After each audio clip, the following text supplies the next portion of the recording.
नमस्कार बच्चों। कक्षा 12 के प्रथम अध्याय का ये अंतिम सोपान आपको बताने जा रहा है। कुछ टर्म हैं आपको बताया जाएगा जो कि काफ़ी इम्पॉर्टेंट है परीक्षा के पॉइंट ऑफ व्यू से। आपको बताया गया कि जब मेल और फीमेल गैमेट्स आपस में मिलते हैं तो भ्रूण और सीड तथा फल का निर्माण होता है। ये सामान्य प्रक्रिया है, लेकिन बाद में कुछ खोजें हुई जो इस प्रक्रिया के अंतर्गत नहीं आती हैं। वो असामान्य प्रक्रिया है और उसका जो नामकरण किया गया है, सर्वप्रथम एक वैज्ञानिक या एम्ब्रियोलॉजिस्ट जिसे हम विंकलर कहते हैं, विंकलर ने एपोमेक्सिस शब्द का प्रयोग किया। इसके अनुसार, एपोमेक्सिस के अनुसार बिना सामान्य प्रक्रिया के, यानी कि बिना मेल और फीमेल गैमेट्स के संलयन के बीज तथा फल के निर्माण की प्रक्रिया को हम एपोमेक्सिस कहते हैं, या हिंदी में जो है असंगजनन कहते हैं। हिंदी में असंगजनन और अंग्रेजी में एपोमेक्सिस कहते हैं।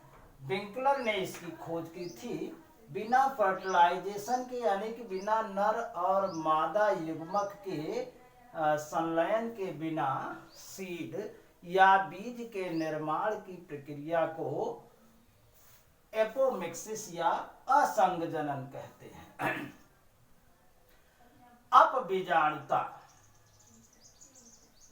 अपबीजाणुता अगर हम बात करें तो इसकी खोज जो है रोजनबर्ग ने किया था।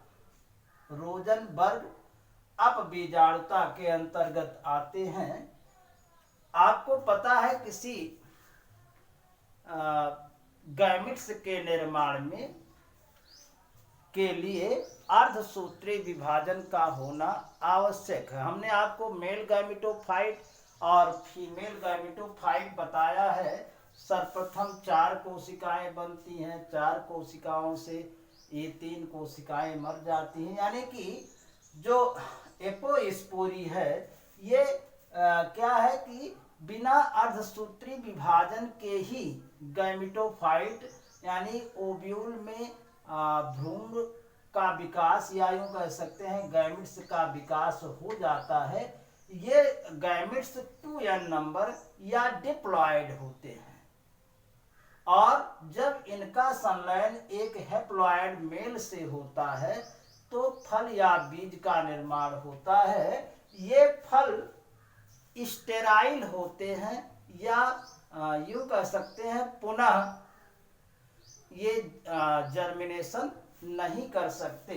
फल का या बीज का निर्माण तो होता है, लेकिन ये पुनः जर्मिनेशन नहीं हो पाता, क्योंकि ये 2n ना हो करके 3n नंबर ऑफ होते हैं।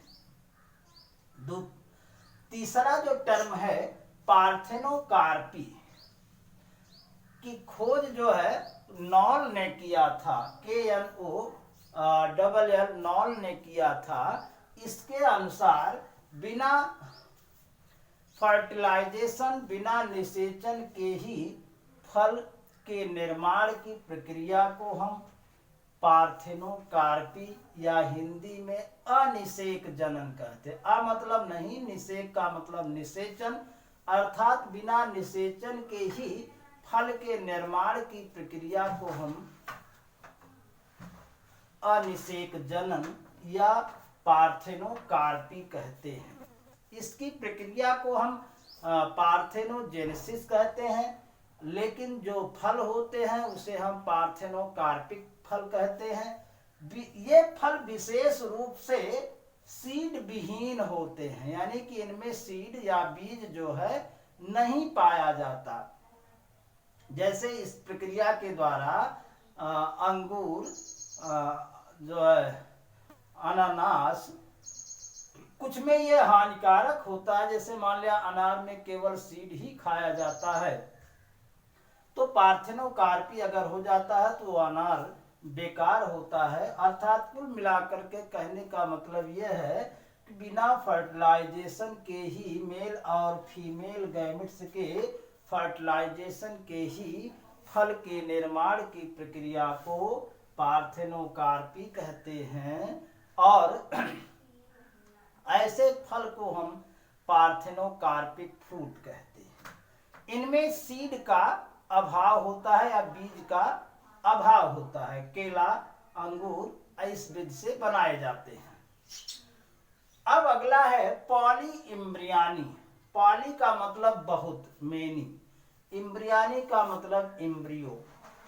इसकी खोज ल्यूवेनहक ने किया था। विशेषतः रूल के आधार पर एक बीज में एक ही भ्रूण पाया जाता है विशेषकर, लेकिन जब किसी एक सीड में एक या एक से अधिक इम्ब्रियो पाया जाता है, ये ज्यादातर जिम्नोस्पर्म का इसका उदाहरण है। साइकस या पाइनस में जिम्नोस्पर्म का उदाहरण है।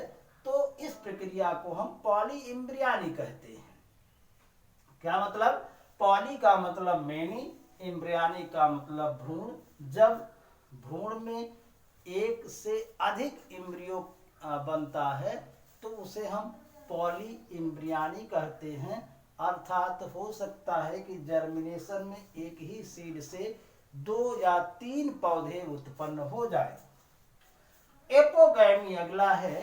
एपोगैमी, एपोगैमी आपको पता है कि मेल गैमेट्स जो परागकण के द्वारा 2 गैमेट्स बनते हैं वो जाकर के यज्ञ कोशिका या अंड कोशिका से फ्यूज करते हैं, संलयन होते हैं। लेकिन क्या होता है, कभी कभी जो मेल गैमेट्स होते हैं वो एग कोशिका से न जो है फ्यूज करके संलयित हो करके किसी भ्रूण कोश के किसी दूसरी कोशिका से, यानी कि एंटीपोइडल सेल या जो है किसी अन्य कोशिका से फ्यूज करते हैं, संलयन करते हैं, तो उसे हम एपोगैमी कहते हैं।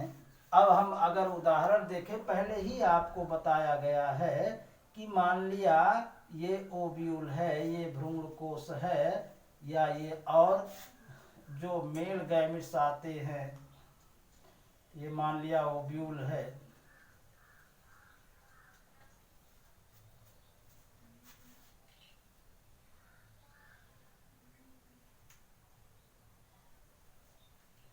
तो ये मेल गैमेट्स पोलन ग्रेन आ रहे हैं और इस प्रकार से निकलते हैं। तो ये एग कोशिका है और ये अलग एंटीपोइडल सेल है। तो ये केंद्रक आपको बताया गया, एक तो यहाँ से आकर के इसमें फ्यूज करता है, दूसरा नर केंद्रक मिला करके इससे न फ्यूज करके, इस कोशिका या कोशिका से न फ्यूज करके उसी के बगल दूसरी कोशिका से संलयित हो जाता है और फल का निर्माण होता है। तो इस प्रक्रिया को हम एपोगैमी कहते हैं। तो ये चैप्टर कक्षा 12 के लिए समाप्त है। अब आप पढ़ते हैं नहीं पढ़ते हैं, हम यहाँ से देख तो रहे नहीं हैं। हाँ, आपका जो रिएक्शन होगा या आप जो उसमें क्रॉस क्वेश्चन करेंगे या फोन से पूछेंगे तो उस पर हम जानेंगे आपने क्या पढ़ा और जो है नोट्स बनाया कि नहीं बनाया। ये व्यवस्था इस प्रकार से है कि हो सकता है कि आपको अब ये पाठ क्लास में न पढ़ाया जाए, तो इसलिए ध्यान से पढ़िए, धीरे धीरे पढ़िए और पढ़ करके नोट्स बनाते रहिए। धन्यवाद।